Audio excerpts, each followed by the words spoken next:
Audio Jungle. Audio Jungle.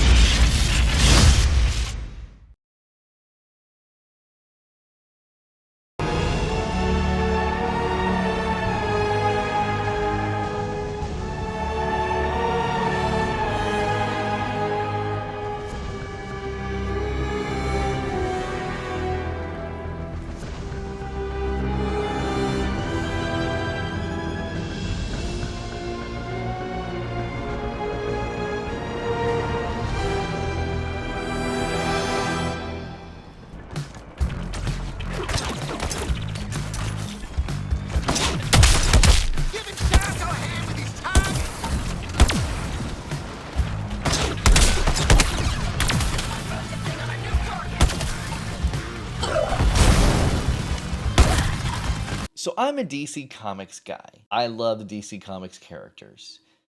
I became a journalist or started to study journalism because of Clark Kent. I have a pile of, Justice League and DC related comics. The DC characters are like a member of the family to me.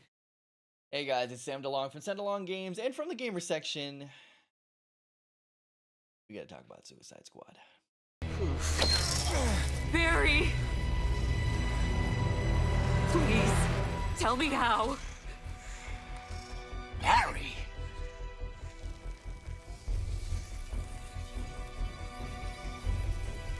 You have to kill us, Diana. We have to die to save the world. Barry.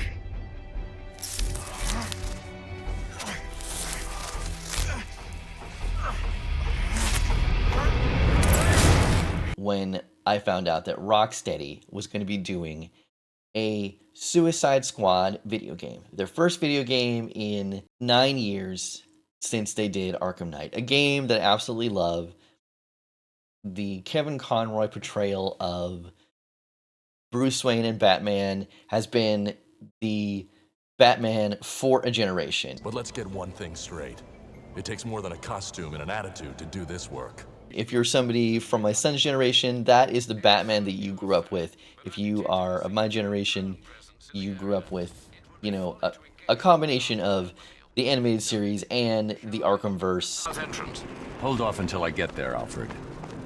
I don't want to spoil the surprise. Both voiced by Kevin Conroy. But then some troubling news started to occur. We started to learn that maybe this game was a live service game. That it was going to be a Suicide Squad game where the Suicide Squad were essentially going to be killing the Justice League. And from the onset, as a concept, I actually think having a game set in the Arkhamverse about the Suicide Squad is actually a great idea. The idea of having a open world version of Metropolis that we've never seen before, done in that Rocksteady aesthetic, sounds pretty amazing to me. And as a franchise, the Suicide Squad, they have a lot of characters. Now, recent pop culture iterations will tell you that most people are going to be familiar with the lineup that is done in the movies. You got King Shark, you got Harley Quinn, you got Deadshot, and of course Captain Boomerang. But everything about this title, unfortunately, ties it back to its live service roots. And live service, once again, as a concept, I don't think is necessarily bad if you have a strong enough narrative tied to your gameplay. If you have a satisfying gameplay loop, this game does not. This is a generic shooter in every sense of the word, with random loot drops, with, weirdly enough, not enough guns, and despite having a good story, the generic nature of its storyline takes away all of the emotional weight of the story itself.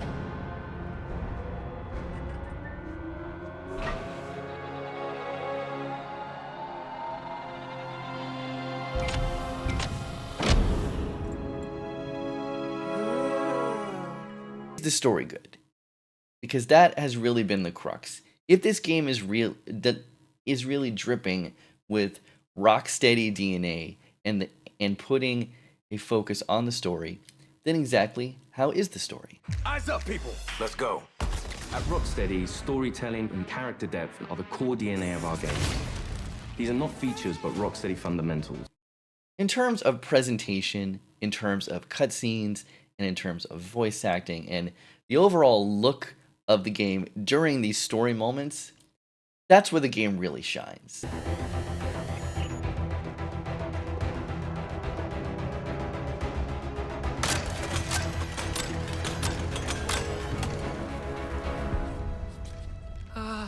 Well, howdy. My name's Hero. Are you the guys trying to save the world? After quickly realizing that the team is in way over their head, they are eventually greeted by a visit from this universe's version of Toyman, a boy genius character who happens to be a Justice League superfan. In exchange for entrance into the Justice League Inner Sanctum, Toyman will then agree to make some anti-metahuman tech for you, which will temporarily disable the Flash's connection to the Speed Force, enabling the team to take him down with conventional weapons. The story has a lot of moments like this where you find these sort of ways to negate the Justice League's different powers. I think that in terms of a story itself, there are parts about the story that do not make any sense. Character arcs are kind of uneven, and because of this, the voice performances of the characters themselves are a little bit uneven. There's a moment very early on where the game where the team comes across a pre-brainwashed Flash, and I honestly wish that the game had a lot more moments like this, because it allows the audience and the player to emotionally connect to these Justice League members. We are just sort of asked to feel bad about killing them when we don't know these characters. In a lot of cases, this is a new version of character that we are just meeting. Harley Quinn should arguably have the strongest arc here, because she and Batman are the only pre-existing characters in this very clearly Arkhamverse Suicide Squad universe. Characters in this game are used as plot devices, and if the game had a little bit more of a compelling gameplay narrative, then that gameplay could tie itself to the story and give some emotional weight to what you're doing. The boss fights, both in terms of story tone and in terms of gameplay, although we will touch more on that in a minute, are a bit underwhelming. I feel like these moments should have been the highlight of the story, but for whatever reason, they're just kind of samey.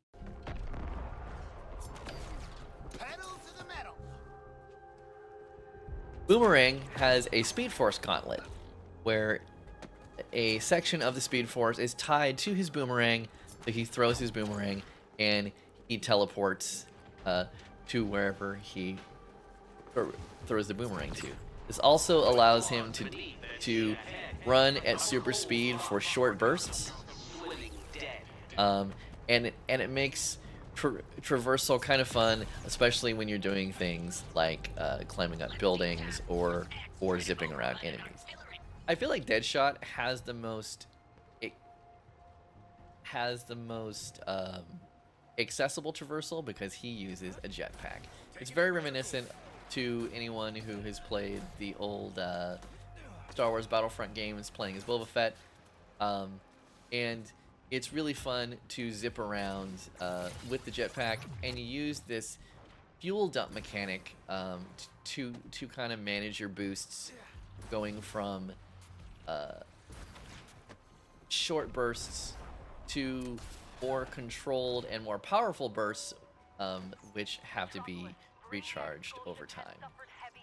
I think that Harley, for a lot of people assumed that Harley was going to have the fan favorite traversal because she uses a grappling hook that is tied to a Wayne Tech bat drone.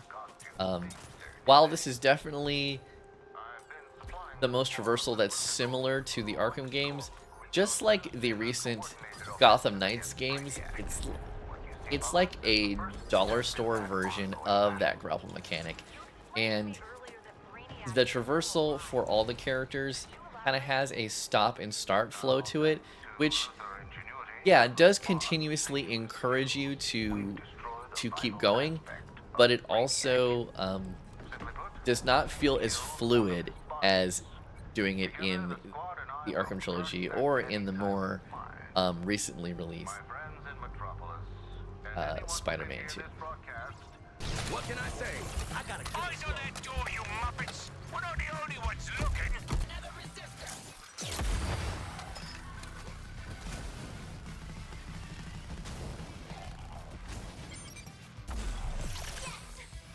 Gameplay in Suicide Squad is a third-person shooter. The stuff that you're going to be doing in this game is a lot of the typical stuff that you would be doing in other live service games. These missions are not so much missions as they are sort of mini gameplay sequences where you're going to be doing the same kinds of things over and over again. You're going to be guarding trucks. You're going to be rescuing other soldiers by finding them and fighting off waves of enemies. You're going to be defending control points. You're going to be fighting waves of enemies until a certain time period passes.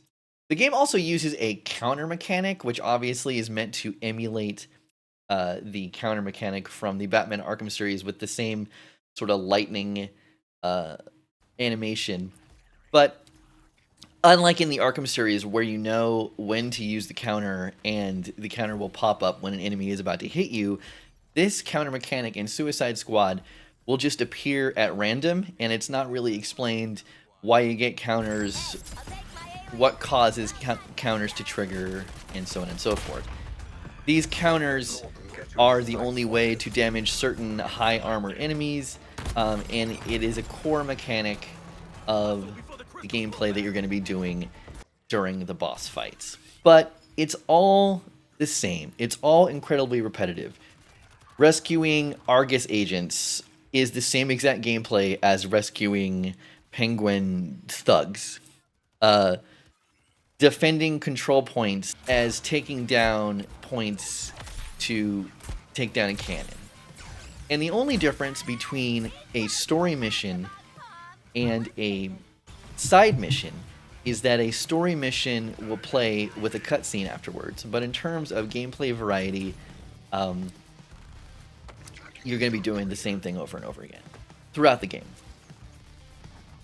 The game also will give you certain modifiers that will add an extra challenge level to certain missions. Things like only being able to kill enemies with headshots, only be able to kill enemies with grenades. But the problem with this scenario is that the gameplay itself is so limited and so bare bones, taking away any one of the elements that you can do only highlights how basic this combat really is. And once again, the combat doesn't really do anything to tie itself into the narrative, except for when you will eventually go after a Justice League member. And how you do this is you complete a certain amount of missions to get ready, and then you just do the same combat in a boss fight. So instead of fighting waves of enemies and using your counter to then shoot the crap out of some soldiers, you use your counter to shoot the crap out of a Justice League member. And there's not anything particularly good or effective about this power fantasy, because of the fact that the gameplay itself does very little to tie itself into the narrative, which makes both sides of the experience, both the story and the gameplay itself, very, very flat. At the end of the day, yes, you're going to be fighting a lot of purple dudes. You're going to be shooting purple weak spots in certain places, and you're going to be shooting Superman with a Gatling gun. or grenades or what. Ultimately, I think that there is some fun to be had here. The moment to moment gameplay is fun, but it gets very old very quickly. And like I said, it doesn't really change character to character because it was never designed to. And I think that's what the problem is. Everything about this game, even gameplay wise, feels samey. I feel like there are going to be some people, there's an audience for this game. People are going to enjoy it. They're going to get some good out of it. But I think that lasted for a few weeks, and now Suicide Squad has a very low player count. There are more people playing all of the Arkham games combined than there are people playing this game. And that is a problem. That Rocksteady wanted to make a Suicide Squad game. But a series of very questionable decisions holds this game back from being anything even worthwhile. To call this game canon is almost an insult because of all of the changes to the lore and all of the disconnects between the gameplay and the story itself. Rocksteady created a beautiful open world metropolis, and they left it empty. They introduced this new version of the Justice League for the express purpose of immediately killing them off right after you meet them. I think that Suicide Squad doesn't do anything well. Everything about this game is generic in every sense of the word. I think that there are going to be people, DC fans, who do enjoy the story, who are going to like the gameplay. But while the story is serviceable and the voice acting is good, a lot of the writing and the dialogue is not only badly written, but it doesn't make any sense in the overall scope of the game itself. That is why I am giving Suicide Squad Kill the Justice League a 3 out of 5 on the Gamer Section scale.